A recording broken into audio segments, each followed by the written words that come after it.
Okay.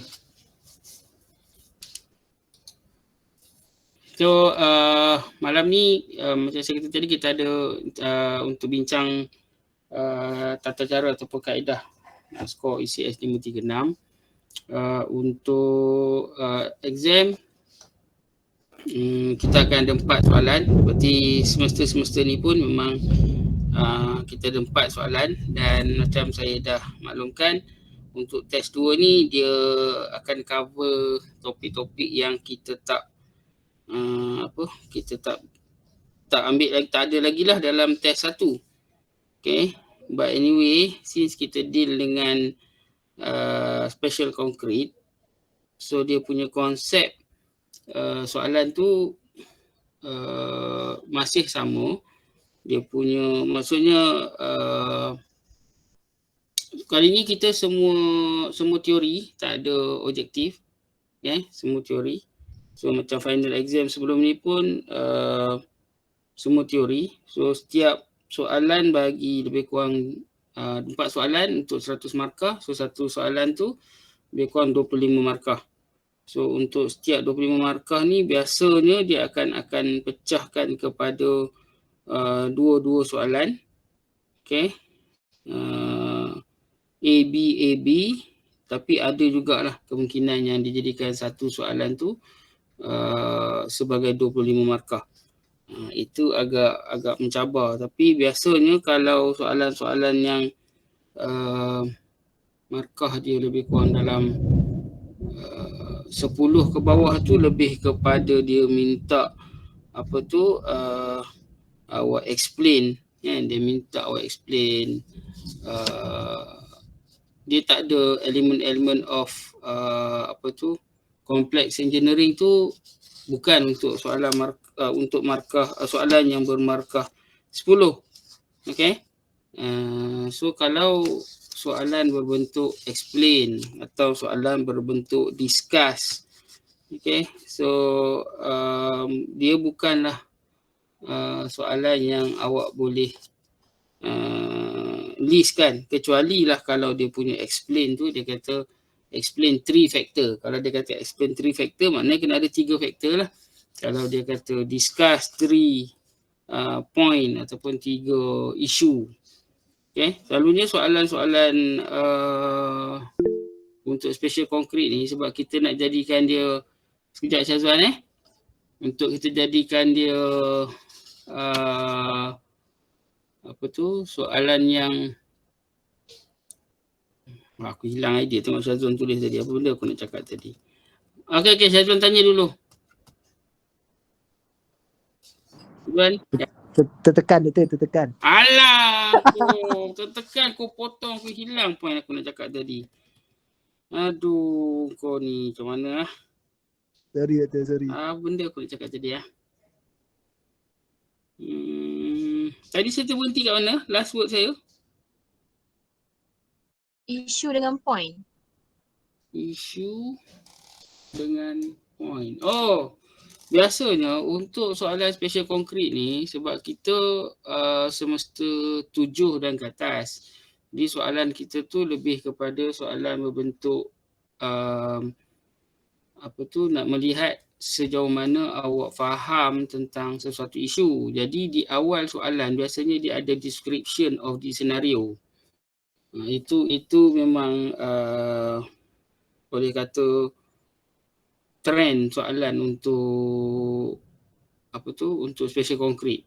Okay, dia bagi trend senario tu, dia bagi trend. Okay, so topik yang kita tak cover lagi dalam test 1 ialah bioconcrete. Lagi topik apa lagi? Lightweight concrete. Lagi topik apa? Nano, betul, nano material. Okay, dan apa lagi? Polymer kan? Polymer RCA. masuk. RCA. Polymer dah. Polymer dah dengan self-compacting. Dengan self-compacting. So 5 topik lagi je lah yang tak masuk kan. So saya rasa yalah, kelima-lima topik tu adalah Sebab soalan kita ada 4 je. So soalan ada 4. So dia boleh ambil daripada 5 tadi tu dia boleh jadikan 4 soalan. Alright. So saya nak bawa juga kepada elemen soalan berbentuk explain. Kalau soalan berbentuk explain, awak kena tengok soalan tu. Sebab dalam soalan tu saya cakap tadi, biasanya sebelum dia tanya soalan, dia akan bagi some description. So dalam description tu kadang-kadang ada jawapan dia kat situ. Okay, kadang-kadang ada jawapan dia kat situ. Dan macam contoh dia kata explain. So the explanation tu sebenarnya dah ada. Cuma dia bentukkan dalam bentuk penceritaan, dalam bentuk soalan. Okay, dia bukan terus tanya soalan, tapi dia akan buat penceritaan dulu. So bila dia explain tu, awak kena relatekan explanation tu dengan soalan kat atas. Kalau awak tengok pasir question pun, selalunya dia akan buat macam tu. So kalau awak tak nak hilang point, awak kena tengok lah. First saya punya tip selalunya saya kata tengok markah soalan. Kalau markah soalan 10, biasanya explanation awak to be safe, awak letak 5 point. Sebab 1 point tu biasanya lebih kurang dalam 2 markah. So kalau 2 markah tu tak payahlah nak goreng panjang-panjang sangat. Nanti buang masa, tak cukup masa. Tapi macam saya dah mention tadi, awak kena set satu soalan 30 minit. Jawab satu soalan 30 minit. Kalau ada exit 30 minit, awak masih lagi dalam soalan yang sama, better awak jump to the next question. Kalau tidak, nanti awak akan tak sempat jawab soalan yang lain. Okay? So kalau soalan tu dia ada pecahan 2, so bahagi 2 lah. Tengok markah lah. Kalau 10 minit, better go for 10 minutes lah. Kalau 10 markah, bagilah dalam 10 minit je nak jawab soalan tu. So 10 minit markah dia biasanya dalam 1 point lebih kurang dalam 2 markah. So awak pecah-pecahkan nilai tersebut.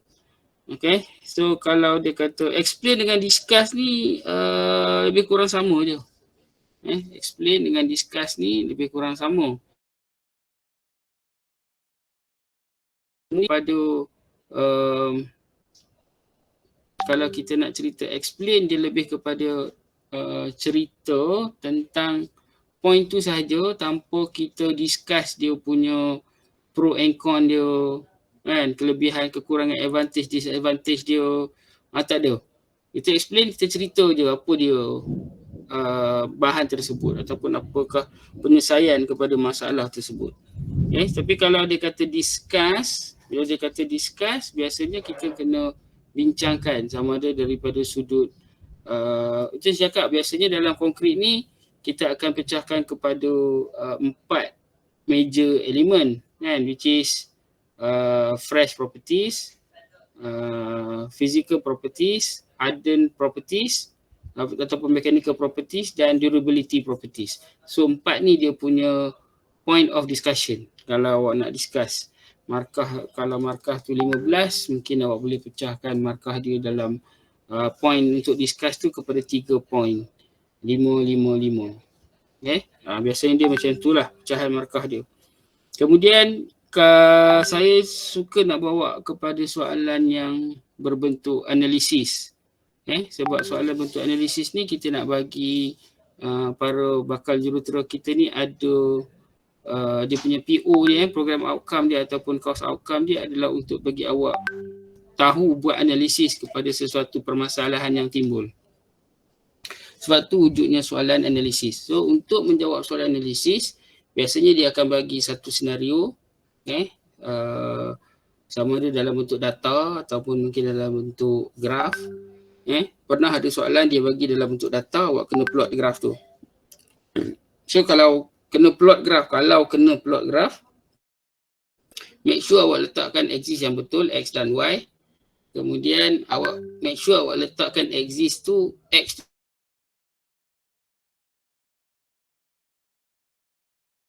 macam selalunya kita buat strength versus time. Okay, make sure yang awak letakkan strength tu di sebelah Y axis, kan, time tu di sebelah X axis. Okay, jangan terbalik pula, pergi letak strength X axis, time Y axis. Graf awak jadi wahara. Okay, ataupun mungkin kita biasa saya tunjuk dalam kelas tu, kita punya correlation tu ialah correlation dia antara strength dengan type of cement contohnya.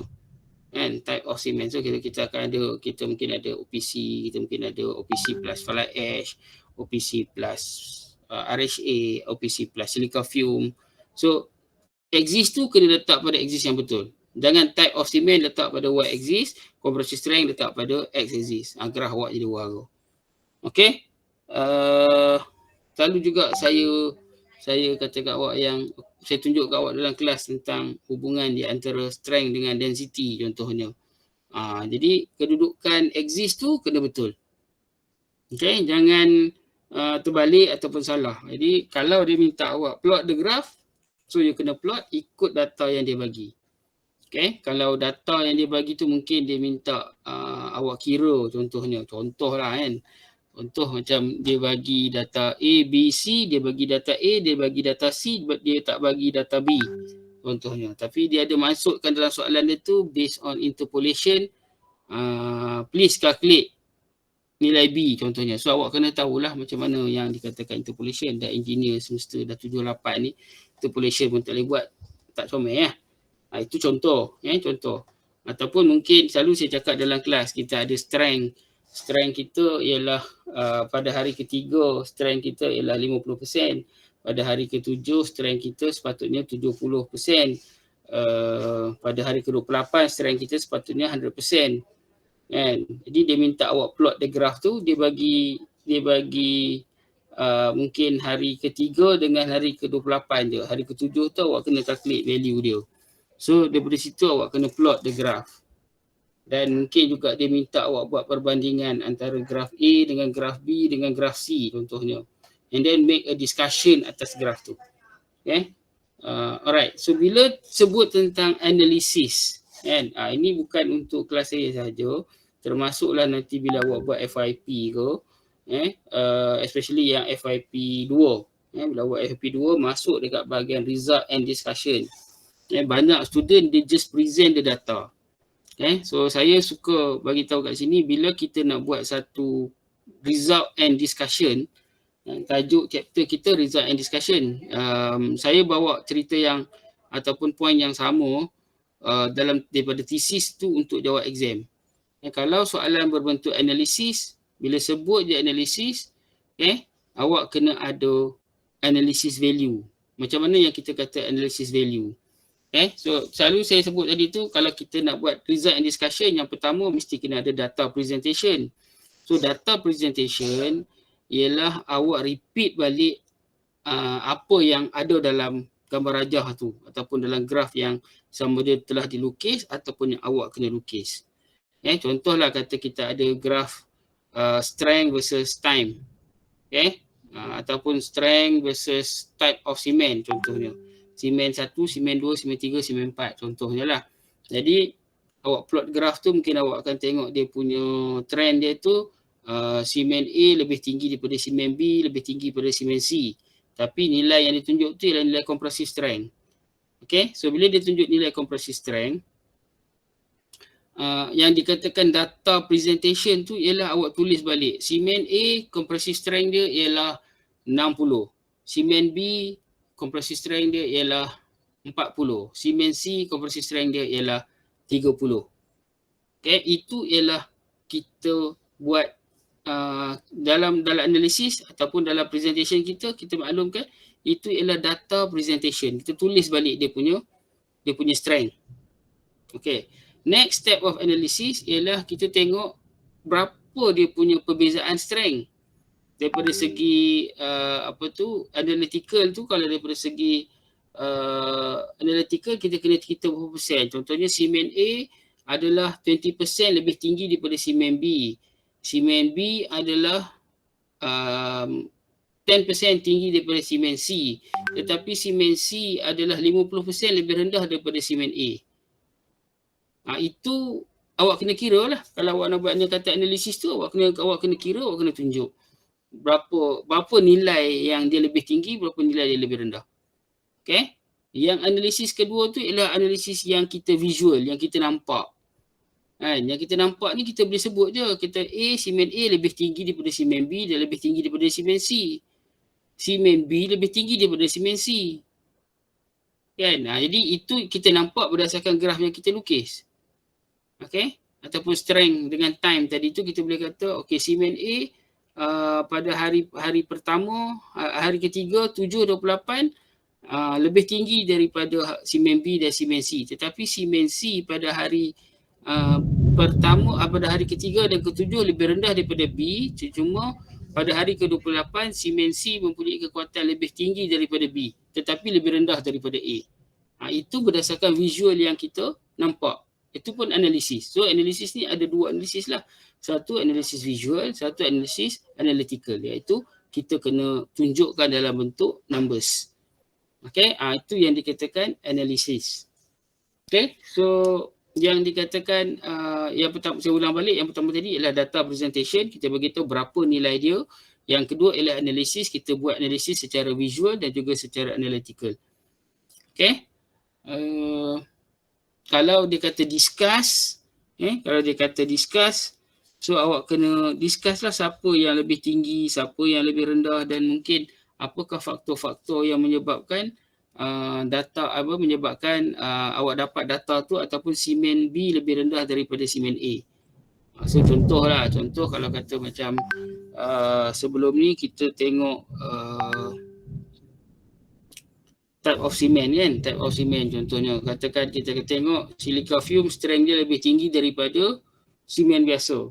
Jadi kalau kata discuss apakah faktor yang menyebabkan semen B lebih tinggi daripada semen A? Anyone boleh tolong jawab kat saya? Sebab tadi Syawal tertekan, Syawal Syazwan tertekan. Syazwan sila jawab. Kenapa semen silica fume lebih tinggi strength dia daripada semen biasa? Apakah faktor-faktornya?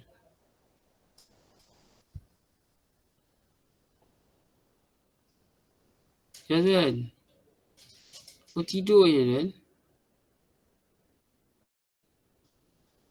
Ada doktor. Apa jawapan dia?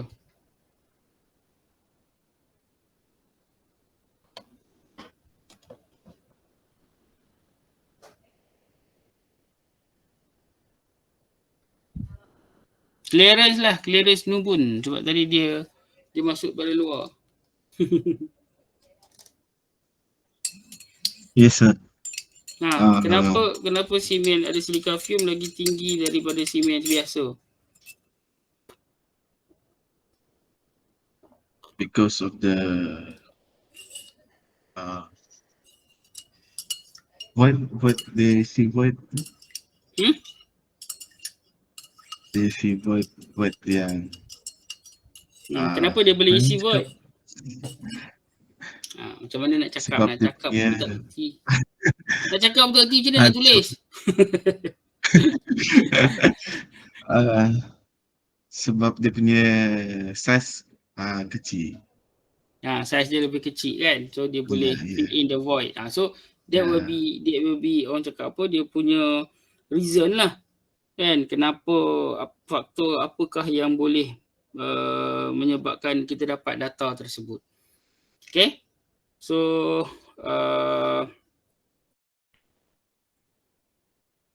kita tengok kalau on sama jugalah kalau apa tu itu daripada segi kalau kita kena buat analisis.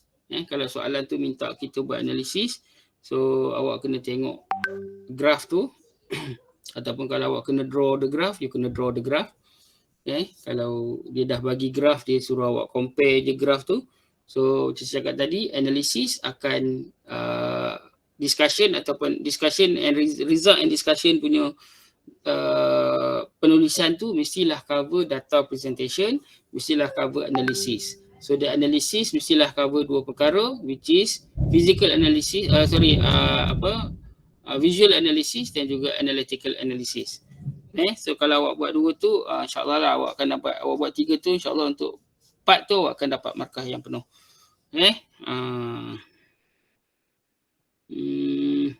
Okay.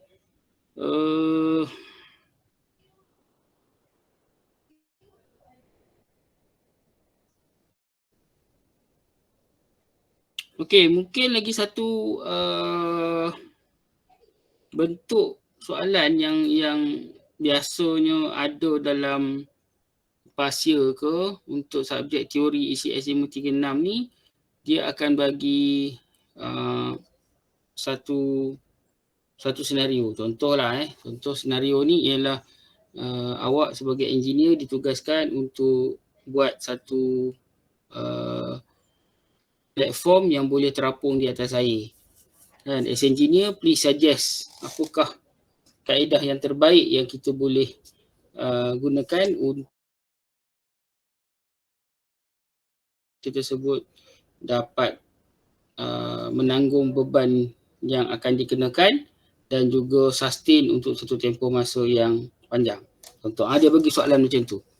Okay, so dalam konteks tu sebenarnya dia lebih kepada nak tak ada jawapan yang spesifik. Tak ada jawapan yang spesifik. Walaupun ada skema jawapan, tapi biasanya nak buat skema jawapan tu soalan-soalan macam ni agak complicated lah pada pensyarah, sebab kita tak boleh bagi satu option sahaja.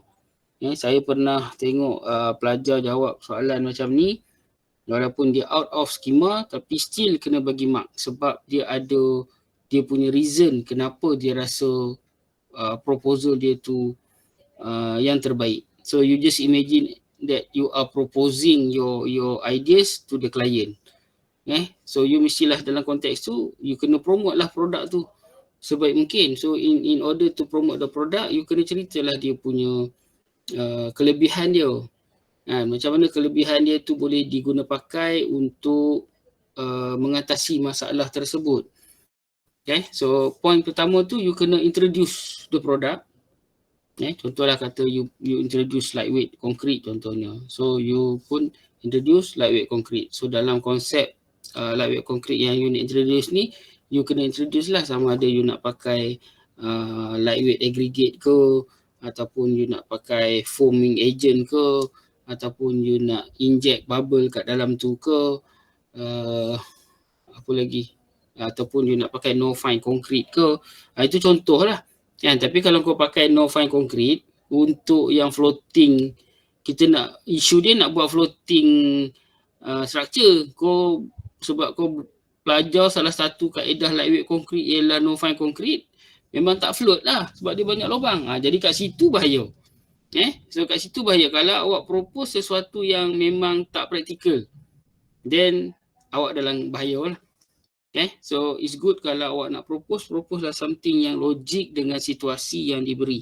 Tadi saya bagi contoh pasal lightweight concrete, jangan dia assume pula soalan lightweight concrete kan keluar dalam bentuk tu. Kalau lightweight concrete memang akan keluar. Itu saya boleh bagi hint on hand lah. Kau memang akan keluar, cuma bukanlah dalam bentuk soalan yang saya bagi tadi tu. Mungkin material lain, mungkin suasana lain. Saya minta maaf, saya tak boleh lah. Kelas kita hari ni lebih kepada nak bagi awak teknik menjawab, bukan saya nak bocorkan soalan. Tu tak boleh, tu saya pegang pada etika. Takut juga kan hari ni kita buat online, saya tak tahu ramai-ramai ni mungkin ada yang nanti buat laporan. Prof Adil dia membocorkan soalan, sebab tu saya kena berhati-hati.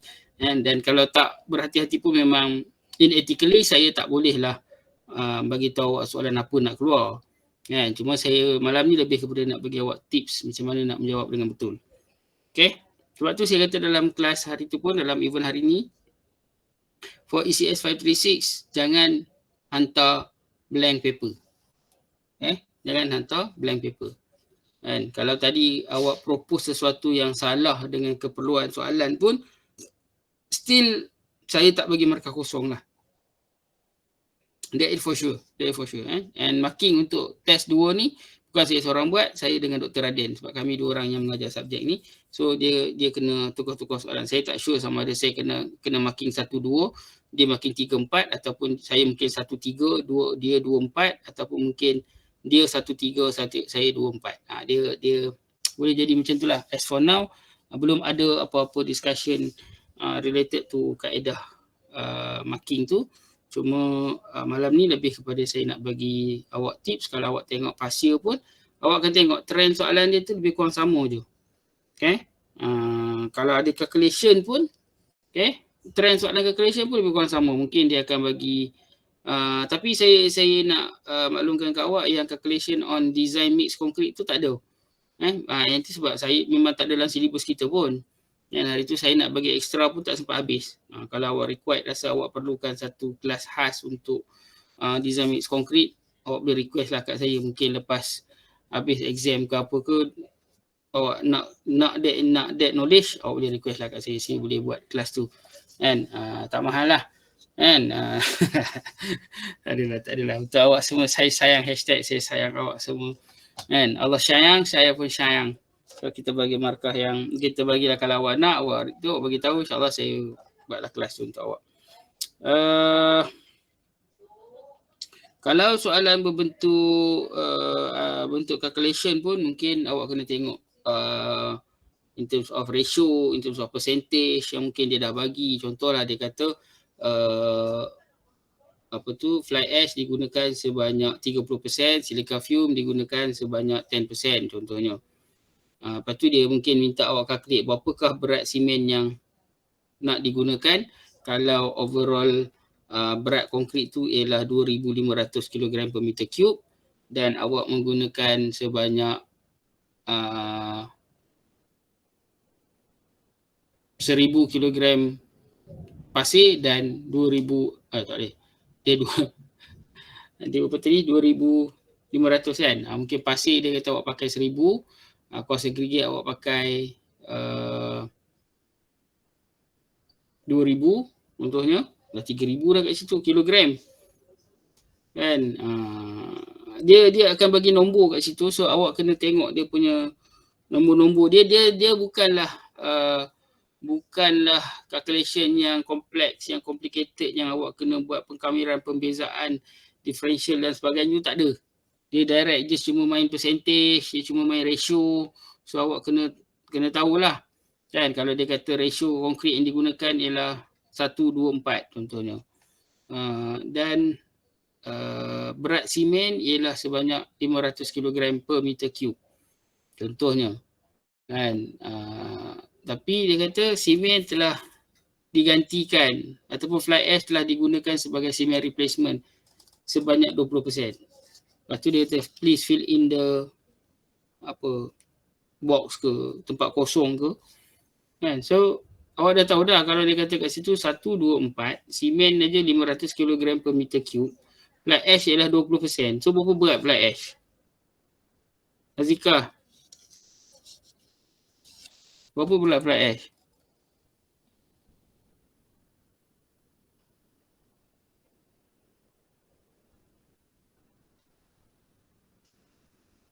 Sorry, doktor apa? Katalah sekarang ni dia kata simen yang digunakan ialah sebanyak 500 kg per meter cube.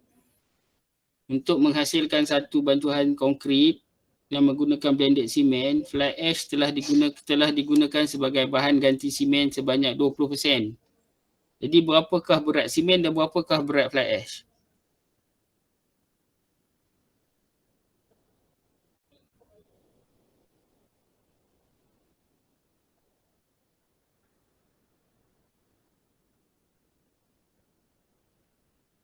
Anyone, siapa-siapa yang boleh tolong bantu? 100. 100. Kan? So dia 20% daripada 500 kan? Jadi 100 Simen. untuk fly ash. Betul Farhana? Betul. So simen Simen 400. 400. So dia punya bentuk calculation dia lebih kurang macam tu je. Dia cuma awak kena faham soalan tu betul-betul. Okay, dia akan main percentage ke, dia akan main ratio ke. Okay. So dia punya calculation dia dalam range macam tu lah. Dia tak adalah complicated sangat. Soalan-soalan macam tu pun ada, just nak tengok sejauh mana awak faham tentang mix design. As for now, syllabus kita masih lagi sampai takap tu, belum lah kita masuk nak go for pakai method-method yang lain. Okay. And then mungkin dia minta awak discuss jugalah kod.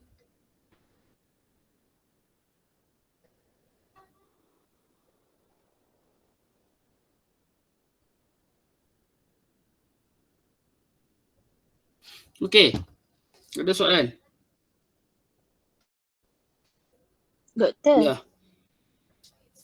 kalau yang table macam doktor cakap tu selalu 15 markah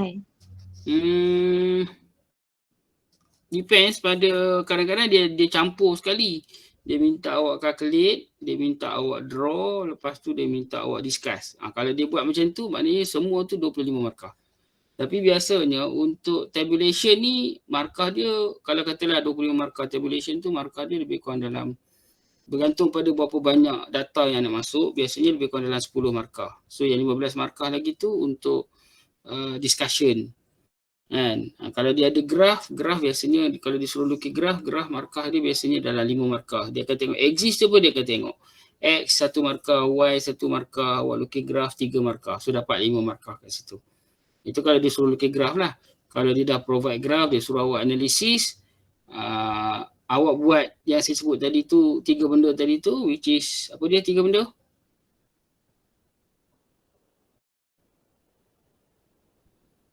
Apa benda? 3 benda kalau dia kata discuss graf tu. Present data, analisis, discussion. Data presentation, betul. Analisis. Tu discuss. Analisis tu ada 2 kan? Visual. Satu physical, satu apa? Visual analysis. Satu lagi analytical analysis. Kalau awak mampu, tapi saya rasa awak semua mampu untuk tambah markah lagi tu, awak buat hipotesis awak. Kenapa benda tu berlaku? Apakah faktor-faktor yang menyebabkan? Kadang-kadang dia pecahkan soalan dah. Dalam tu dia nak bantu awak, dia pecahkan soalan, dia suruh buat hipotesis. Cuma dia tak cakap lah hipotesis, dia kata please discuss on a reason ataupun why di apa material ni efek kepada strength sampai macam ni. So itu dia punya hipotesis lah. So markah hipotesis pun sama. Dia tak ada satu spesifik answer untuk hipotesis sebab hipotesis ni you yang buat. Sebab tu saya kata jangan hantar blank paper. Okay. Awak writing je, as long as benda tu tak mengarut sangat lah. Macam saya cakap tadi, nak buat lightweight concrete, awak propose heavyweight concrete. Ngarut lah. Kan? Orang kata bakteria contohnya konkrit. Kan? Bakteria konkrit ni kita sedia maklum dia punya mekanisme dia ialah the bacteria itself tu akan menghasilkan lebih banyak silika. Kan, through dia punya precipitation proses tu dia akan menghasilkan lebih banyak silika dan silika tu akan tutup cover tu. Awak pula pergi tulis kata dia menghasilkan banyak bakteria tu pergi makan habis konkrit sampai konkrit tu jadi berlubang, akhirnya konkrit tu jadi lightweight konkrit. Ngarut. Janganlah kau pergi ke situ sangat. Kan, kalau kau tulis sampai macam tu aku nak bagi markah banyak-banyak pun hai. Memang tak boleh lah. Okay, so jangan kontradik dengan logik lah. Jangan kontradik dengan logik. Itu je cerita dia. Sebab konkrit ni is a physical thing. Kan? Dia tak ada benda yang berlawanan dengan fitrah alam ni. Follow je fitrah alam tu. Kalau dia kecuali kalau kata macam self-compacting concrete. Self-compacting concrete ni kita pakai super plasticizer. Kan, tu kalau awak kata kita pakai super plasticizer boleh mengurangkan air tapi workability akan tinggi. Itu betul. Sebab itulah dia punya nature dia. Kan, macam dalam kelas hari tu saya cerita pasal ball bearing effect. Kan, aggregate kita rounded shape. So bila dia rounded shape dia improve the workability. Itu betul. Okay. Macam kata awak pakai nano cement contohnya. Nano cement ni very fine particle. Tadi siapa tadi? Clarence cakap sebab dia fine particle so dia boleh fill in the void. Sebab dia boleh fill in the void, dia boleh improve the strength, reduce porosity and increase durability of concrete. Itu betul. Kan? Mungkin awak cakap nano ni tadi dia menyerap banyak air sebab particle size dia halus. Okay, bila particle size dia halus, dia serap banyak air menyebabkan workability kita rendah. Kan? Betul ke salah? Aisyah.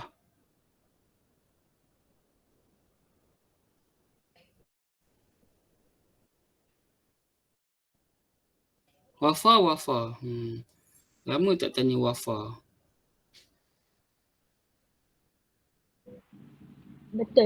Betul. Kan? Jadi adakah penggunaan nano konkrit tu baik?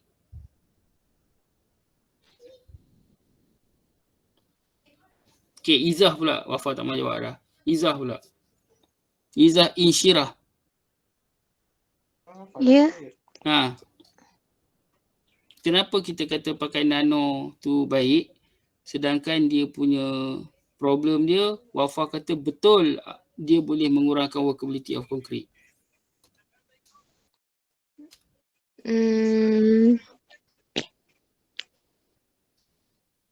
Alah, janganlah tanya saya. Bukan tu kau nak jawab. Dah. Tanyalah orang lain, janganlah tanya saya. Muhammad nak jawab. Okey. Okey terus. Low porosity. Tak, tadi Wafa cakap betul. Dia mengurangkan workability. So, dia bagus ke tak? Soalan saya, dia bagus ke tak Muhammad Syabil? Muhammad Syabil nama penuh sebut.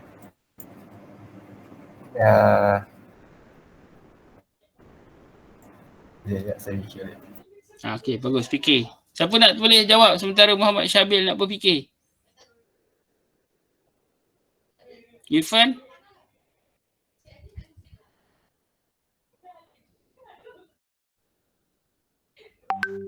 Saya nampak Akmal bersungguh-sungguh macam nak menjawab. Cuba jawab Akmal.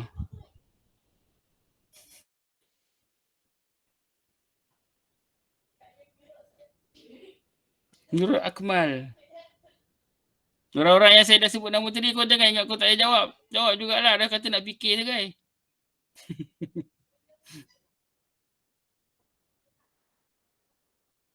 Akmal ni pergi mana ni?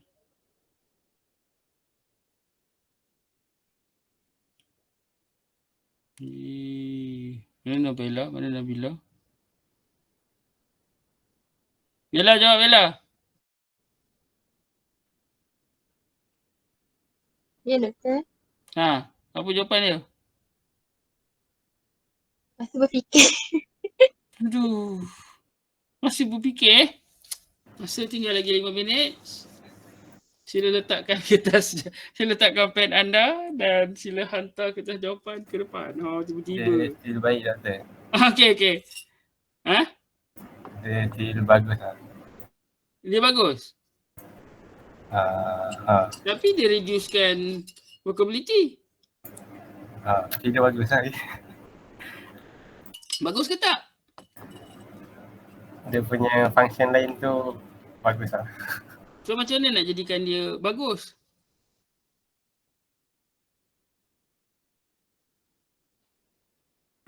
Ya. Letak super plasticizer. Very good. Congratulations. Nampaknya kita ada dah calon yang nak dapat A ni. Irfan begitu bersemangat. Betul Irfan. Tahniah. Saya tepuk tangan untuk Irfan. Okay.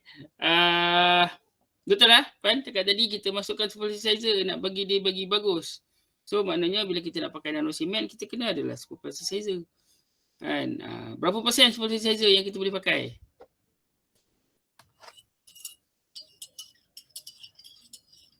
Siapa nak cuba jawab? Nak dapat A seorang lagi?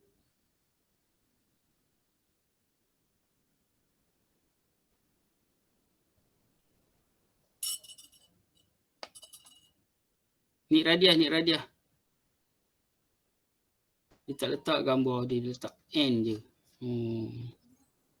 Dia takut ni nanti orang santet kata orang tu. 5 Ya. Nak jawab? 5 si banyak. Berapa?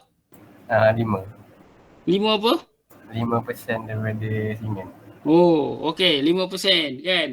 Itu jawapan Syabil. Terima kasih kerana mencuba dan saya tak kata Syabil salah. Sebab tu saya kata kalau Syabil kata 5%, saya tak boleh kata salah. Kan? Dia biasanya maksimum lah, bergantung kepada type of plasticizer kita nak guna. Maksimum 5%. Ada juga yang biasanya 2%, 3%. Tapi kau jangan start sampai 100%. Apa hal supersizer 100% daripada buat simen? Tenggelam simen, plasticizer je tinggal. Tak logik lah. Kan? So letak nilai yang logik. So kena tengok jugalah plasticizer biasanya dalam 5% and below. Kan? So dia bila kata and below tu dia buat 0%. Dah baik tak payah pakai plasticizer. Apa hal korang ni? Bukan korang lah, orang lain Student kelas lain, kelas ni bagus-bagus pandai. Terima kasih Muhammad jawab soalan tadi tu. Syabir tolong jawab, terima kasih. Itu antara tips yang saya boleh share lah untuk malam ni. Any question? Kita ada 5 minit lagi. Tiba-tiba 5 minit. Ada yang nak jawab soalan?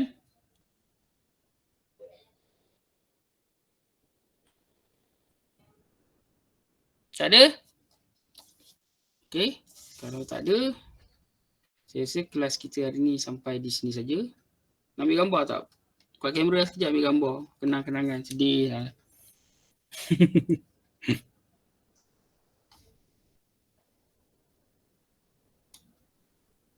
Nampak Amar, bagus Amar. Tutup dia apa? Bukan Amar. Kau dah lah di angkasa tu. Background angkasa. Okay, orang lain buka kamera cepat. Prof, saya ada soalan. Tiba. Okay.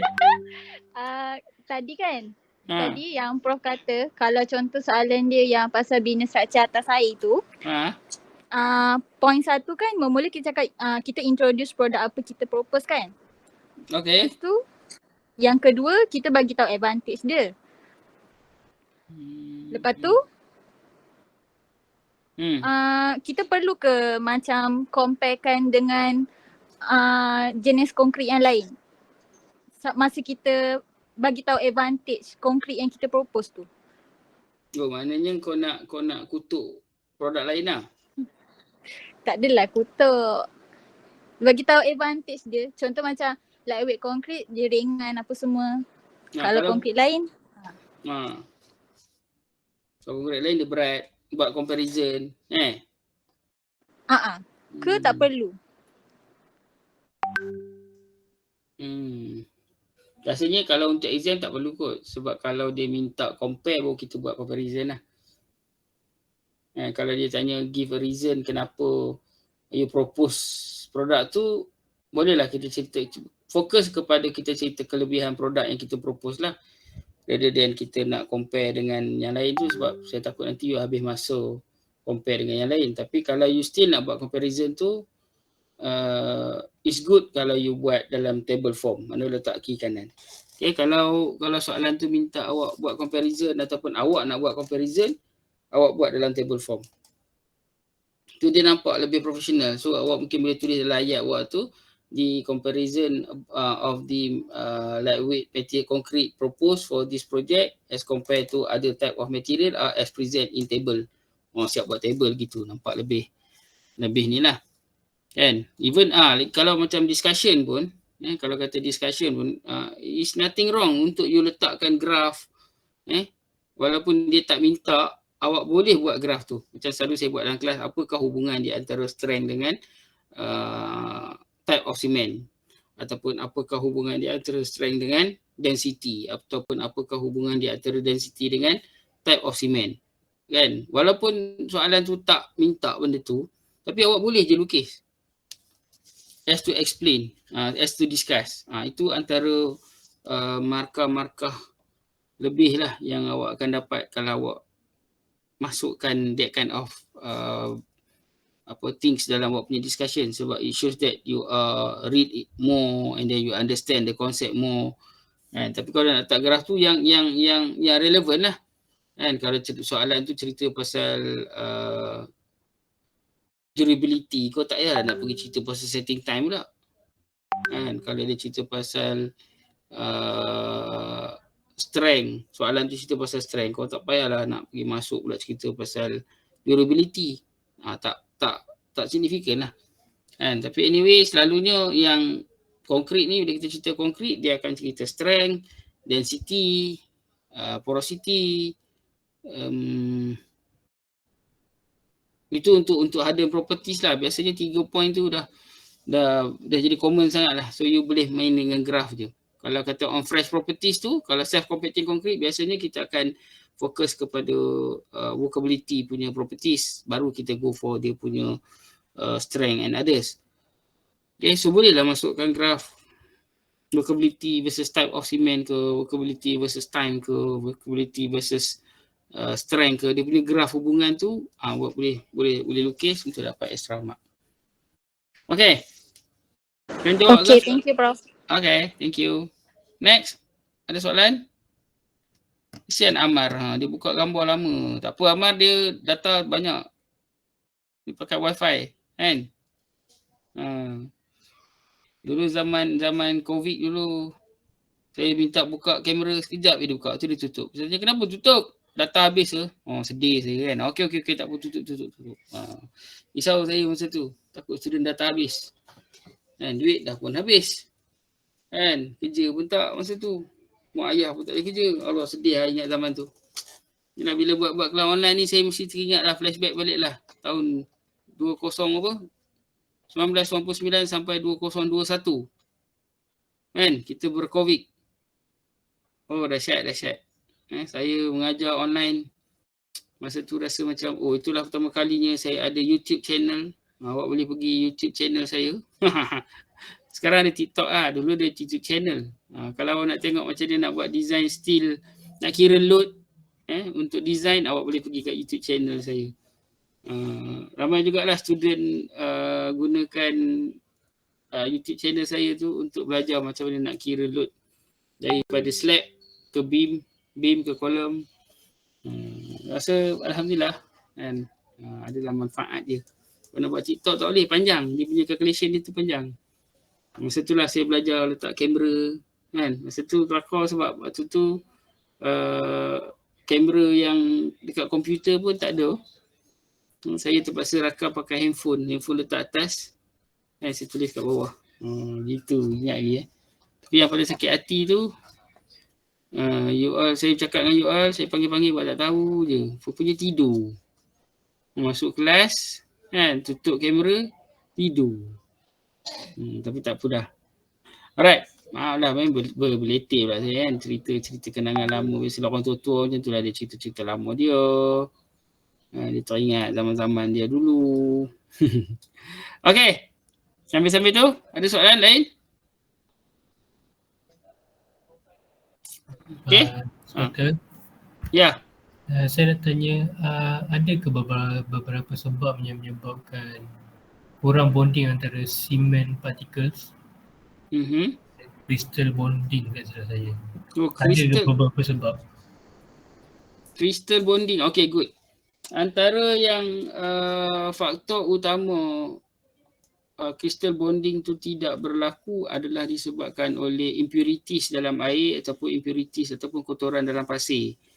So kalau ada kotoran dalam air ataupun kotoran dalam pasir, even cement tu sendiri, kalau dia punya carbon compound dia tinggi, biasanya kalau awak tengok dalam chemical punya list tu, chemical compound tu, di bawah sekali biasanya dia akan ada LOI. LOI tu adalah loss of ignition. LOI tu represent carbon compound kat dalam simen kita. So kalau LOI ni, kalau tak silap saya dalam BS dia tak bagi lebih daripada 10%. Kalau lebih daripada 10%, so simen kita tu ada banyak carbon. So bila simen kita tu banyak carbon tu dia non-reactive material. Non-reactive material. So kalau dia ada dalam saiz simen, contoh macam fly ash contohnya. Fly ash sebab kita punya waste kebanyakannya dalam bentuk waste yang dibakar. Okay, macam RHA, sekam padi dibakar, fly ash, arang batu dibakar, GGBS, hasil bakaran daripada besi, silica fume bukan hasil bakar.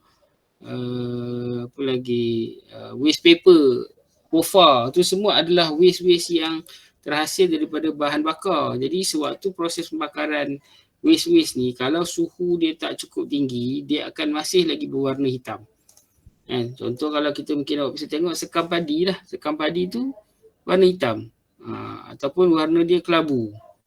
So kalau warna dia kelabu, maknanya dia masih lagi ada carbon compound kat dalam dia. So untuk menghilangkan carbon compound ni kita kena bakar lagi sampai dia jadi putih. Itu contoh lah. So kalau carbon tu dia bersaiz simen, dia akan duduk, katalah ni adalah carbon compound. So kristal tadi tu nak masuk terhalang disebabkan oleh kewujudan karbon tadi tu. Itu adalah salah satu faktor yang menyebabkan bonding antara simen partikel tadi tu tak boleh berlaku. Satu. Yang kedua, kalau air kita sendiri, air bancuhan kita tu bukan air yang bersih, contohnya dia mengandungi gula contohnya. Gula ni ialah karbon. Gula ni ialah karbon. So once again, gula tu sendiri akan menyebabkan separation antara crystal bonding. Impurities lain macam pasir. Dalam pasir mungkin ada silt dengan clay. Itu juga dikonsider sebagai impurity. So silt dengan clay ni sendiri dia adalah bahan yang tidak reaktif.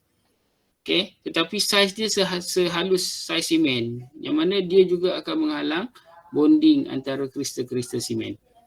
So itu antara faktor yang boleh mempengaruhi bonding of simen partikel lah. Okay, Fan? Okay, terima kasih Doktor. Okay, yang lain ada soalan? Soalan masih macam bagus. Semakin bagus soalan. Amar pergi lawatan kilang, tak ada soalan. Bias ke kilang?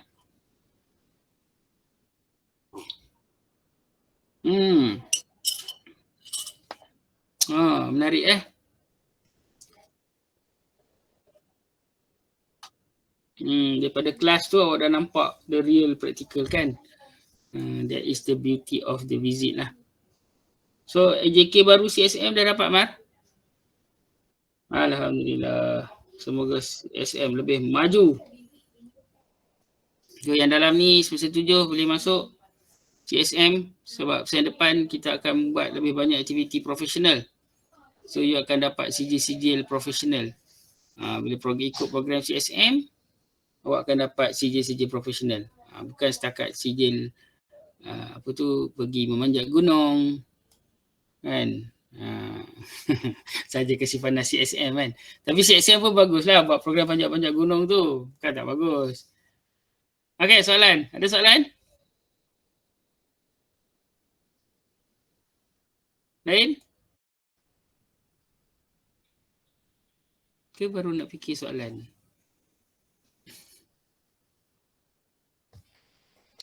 Okey? Tak ada dah?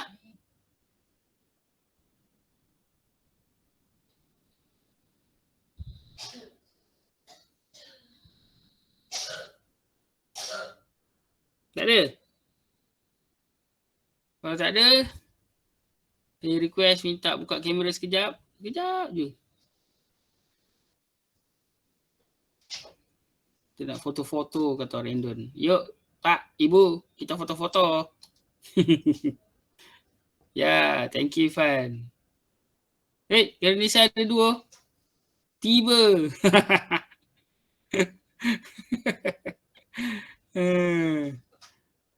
Syabil. Ingatkan rambut Syabil punya earphone dia. Fatin pun ada 2. Macam mana tadi tanya soalan, tak tanya soalan ni 2 orang ni? Cepatlah buka kamera. Korang ni. Husna dah buka, thank you.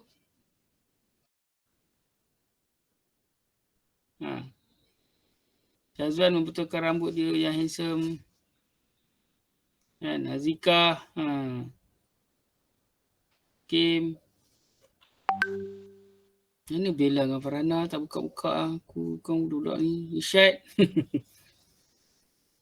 Kita tengah cari spot. Lama kat mana ni nak cari spot yang cantik. Baru nak tengok background kan. Mana shoe lah? Kita tak nampak lah shoe. Saya Prof, saya. Mana? Tengah cari background, sekejap. Tengah cari background.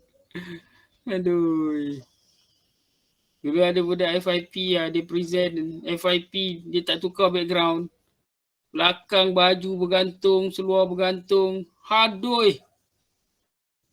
Nasib baiklah tak nampak seluar kecil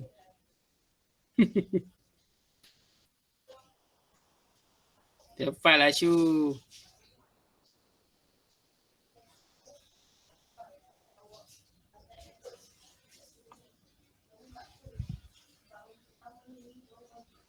Okey. Nah, dia tak nak, dia tak sudi. Kalau sudi katakan sudi, tidak hamba tertampi. Kalau padi katakan padi, tidak hamba tertampi-tampi. Kalau sudi katakan sudi, tidak hamba ternanti-nanti. Gitu. Jawab Syu, bantu aku. Dagang Pak Malau, dagang bertempat. Tiba-tiba. Okeylah. Kita ambil gambar 1, 2, 3. Sekejap.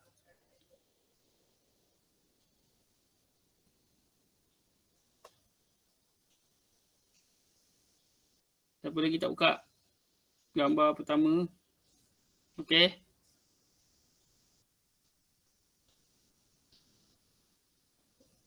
No, Nabila tunjuk gambar bumbung ni. Orang tak ada. Okey, ready?